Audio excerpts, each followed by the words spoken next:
Most people are familiar with trying to cram a few stretches in after your gym workout. But the truth is, the best way to make progress in your flexibility is to treat it the same way that you do your strength training. You need a plan that you follow weekly, and you need to make steady progress. We've noticed that it's easy to find a good free gym routine online no matter what your goals are. But there's not so many free mobility routines. Usually, you just find videos about the best stretches. Until now.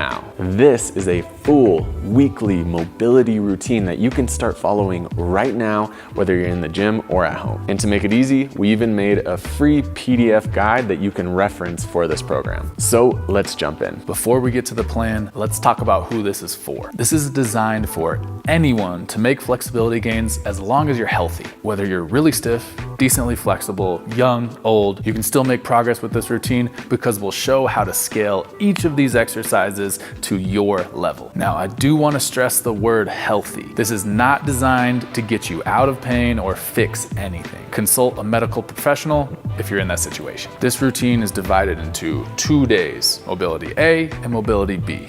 Let's dive into mobility A. Mobility A. A1 hang.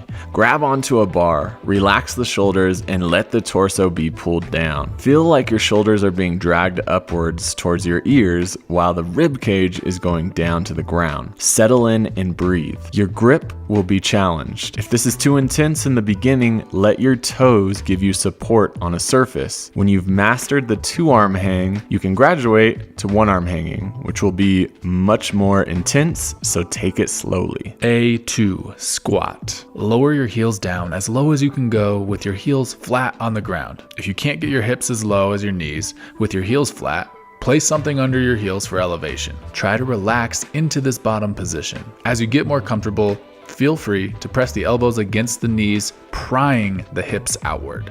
B1 couch stretch. Slide the knee back into the corner of the ground and the wall or couch. Then bring the other knee up into a lunge position. Bring your torso upright. If this seems out of your reach at your current level, elevate your knee onto a surface like pillows or yoga blocks. This will lessen the range of motion. Attempt to keep your butt squeezed and avoid arching the lower back. For more, you can raise your arms overhead to add more leverage to the stretch. B2 Jefferson curl. Begin with your toes on a ledge with a light weight in your hands. You may begin with something as small as 5 pounds. Start by bringing your chin to your chest and then let the spine curl down, starting from the top. Let the weight pull you down into a deep position, keeping your weight in the front of the foot. Once you hit a position that feels deep for you, reverse the motion back up. The goal isn't to use more weight, the goal is to get deeper into the position. So find a weight that feels comfortable that allows you to go nice and deep. C1 crab stretch. Sit on your butt and place your hands on the ground beside you. Face the fingers away from you to get your shoulders into external rotation. Lift and open your chest as you lift your hips up away from the ground. Attempt to get your hips to parallel to the ground. You should feel a stretch in the front of your shoulders, chest, or down the front of your arms. If the stretch feels too intense, you can regulate it by simply lowering your hips. This stretch should be very active. Squeeze the butt, core, and upper back. C2 elevated pigeon hinge. Place your leg up on an elevated surface. Something around knee to hip height would be great. Try to get your shin as close to parallel to your hips as possible. Then, keeping the back straight, reach your head forward by bending at the hips. Raise up and repeat for repetitions. If this position is too challenging, simply lower the height of the surface and place a yoga block or something similar under the knee to bring the knee higher than the ankle. This will reduce the demands on the hip. And at first, let your hands assist you through the motion. The way to progress is to use less hand assistance until you can do the motion hands-free, powered just by your hips. Mobility B, A1 hang. Perform the hang the same way you did in Mobility A. Try to match your time or even add a few seconds. A2 straight leg hip hinge. Lock the knees, arch the back, and bend forward at the hips. Place your hands on your low back to make sure you're maintaining an arch. Only go as low as you can while maintaining the arch in your low back and straight knee position. Come back to standing position by squeezing your glutes. Repeat for repetitions. To make a more intense stretch, stagger stagger your stance and focus on the front leg. If you're having trouble with rounding your back, sometimes the staggered stance can actually help you find the arch back position better. And if you want even more, you can always hold a dumbbell in your hand while performing. B1, wall butterfly. Sit with your hips against the wall elevated on a pillow or yoga block. Feet tucked towards your hips and knees out to the side. Place dumbbells on your knees and let the weight push the knees down. Now push against the weight, raising your knees back up. Repeat for repetitions. The stiffer you are here, the more weight you may need to drive the knees downward. If you don't have weights, you can do this with just your hands, but if you're stiff enough, you probably won't be able to produce enough force to move your knees much. For added intensity, simply sit the hips all the way down to the ground. This will add more range of motion. Working up to lighter weights or even body weight is the way to gradually improve here. B2, 90-90 hip internal rotation isometrics. Sit in a 90-90 position on the floor. Or, if you're less flexible, place something under the hips to prop up. The leg we are working on is the back leg, the one with the knee turned inwards. Begin by pushing down into the ground through the foot for 5 seconds. Then, place your hand or a weight on top of the foot and then attempt to lift your foot off the ground for 5 seconds. Now, your foot obviously won't move, but the contraction on the side of the hip is what we're after. The higher you prop the hips, the easier this becomes. So start higher than you'd think and try to sit up as straight as possible. Over time, lower the height until eventually you can sit on the floor. C1, perform the couch stretch the same as you did in Mobility A. Hold for the same amount of time or add a few seconds more. C2, butcher's block. For this stretch, we'll use a stick, PVC pipe, dumbbell, or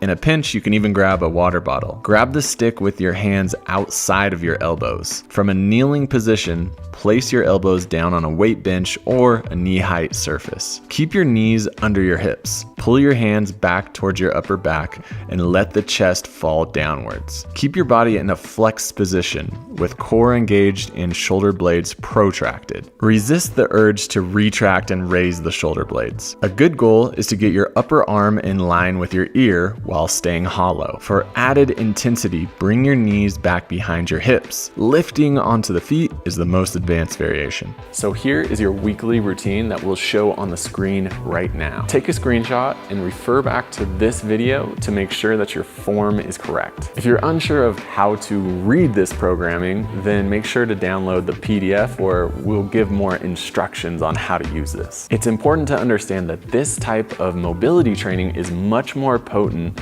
than traditional passive stretching or light yoga. Using more intensity and load when you stretch often results in better and faster results, especially when you are an adult who has accumulated some years of stiffness. But more intensity means that you need more time to recover between your sessions. Remember, it's more like strength training. So how many times per week should you do this? Well, the schedule really depends on your lifestyle and how much energy you want to dedicate towards your mobility training. The minimum is to do mobility A and B once a week, resulting in 2 sessions per week. You can make great progress with just this minimum amount of work. The maximum we'd recommend is to do mobility A and B twice a week, resulting in 4 sessions per week. Just make sure you can recover from this, especially if you're doing other training in sport. So how do you know which version of each stretch you should start with? The first couple sessions, you may need to take some extra time to play around and figure out which variation is best for you. If you're ever in doubt, choose the regressed version. Trying to progress too quickly is an easy way to stifle your gains. And one of the easiest ways to tell is to just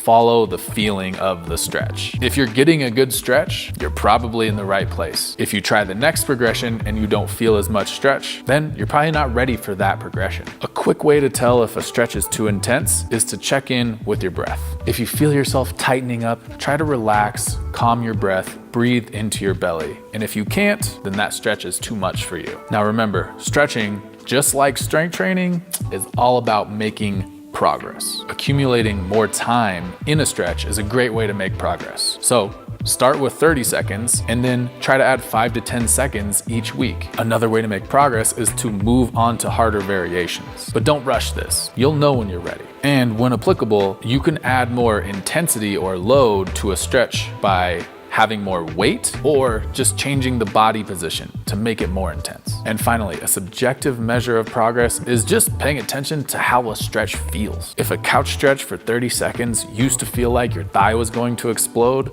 but now it just feels like a good stretch, that's a ton of progress. And this is where jotting down some notes during your workouts about how something feels can be really powerful. And finally, the question that always pops up is how long will it take to see results? Now, results will obviously vary depending where you're starting at. But if you stay dedicated for a few months, you will no doubt see some type of progress. You should measure your flexibility in large chunks, say 3, 6, even 12 months at a time. Try not to focus on the day-to-day. It takes time to see progress, but everyone who stays dedicated eventually sees gains. So how long should you follow this program? Minimum 3 months. Don't do it for 2 weeks and say, oh, this isn't working for me. You need at least 3 months. And to be completely honest, I started with these types of stretches maybe 10 years ago, and I'm still using them today. So really, you can keep on using this forever. Now, it is good to cycle off of it, maybe try some other things, but you can always kind of come back to the nuts and bolts here with this routine. So if you like the idea of having a schedule to follow just like this one, check out Move Strong now for a program just like this combined with strength and movement for 90 days. So my question for you is, have you ever followed a strict program for flexibility? Are you going to follow this one? Comment below, let us know. We're also happy to answer any questions about this program. Like the video, subscribe to StrengthSide, as always.